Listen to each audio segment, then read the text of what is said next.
Hi மக்களே, welcome to my channel. அனைவருக்கும் இனிய தமிழ் புத்தாண்டு நல்வாழ்த்துக்கள். சித்திரை 1 அன்றைக்கி எல்லோரும் சித்திரக்கனி பார்ப்பாங்க. நாங்களும் இன்றைக்கி சித்திரக்கனி பார்த்துட்டோம்.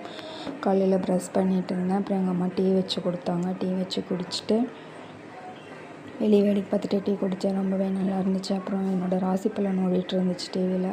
அப்புறம் போய் உட்காந்து கொஞ்சம் நேரம் ராசி பலன் கேட்டுட்ருந்தேன். அப்புறம் இன்றைக்கி டைப்ரைட்டிங் கிளாஸ் போக வேண்டாம்னு தோணுச்சு. கோயிலுக்கு போகலான்னு எங்கள் அம்மாட்ட சொன்னேன். அப்புறம் காலையில் என்ன சமைக்கலான்னு கேட்டாங்க. பூரி சமைக்கலான்னு சொன்னேன். அப்புறம் நானும் எங்கள் அம்மாவும் பூரிக்கு ரெடி பண்ணிகிட்ருந்தோம். நான் சப்பாத்தி மாவு பிசைஞ்சிட்ருந்தேன். மிக்சியில் தான் பிசைஞ்சேன். அப்புறம் எங்கள் அம்மா குருமாவுக்கு ரெடி பண்ணிகிட்ருந்தாங்க. அப்புறம் எங்கள் அப்பா பால் வாங்க கடைக்கு கிளம்பிட்டார். அப்புறம் மாவு பாருங்கள், ரொம்ப நல்லாவே சாஃப்டாக வந்துருந்துச்சு. அப்புறம் எங்கள் அம்மா குருமாவுக்கு தாளிச்சிட்டே இருந்தாங்க. நான் சப்பாத்தி மாவு பூரிக்கு தேய்ச்சி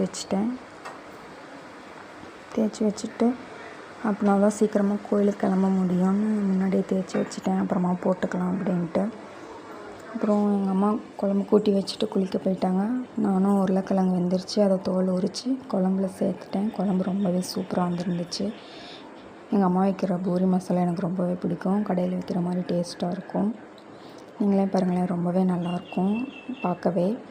அப்புறம் இன்றைக்கி மார்னிங் ரொட்டீன் பார்ட் 1 இந்த வீடியோவில் வந்துருச்சு. அவ்வளோதான். பார்ட் 2 அடுத்து வர வீடியோவில் வரும். மிஸ் பண்ணாமல் பாருங்கள். என் சேனலை சப்ஸ்கிரைப் பண்ணுங்கள். மறக்காமல் இந்த வீடியோவை லைக் பண்ணுங்கள். தேங்க்யூ.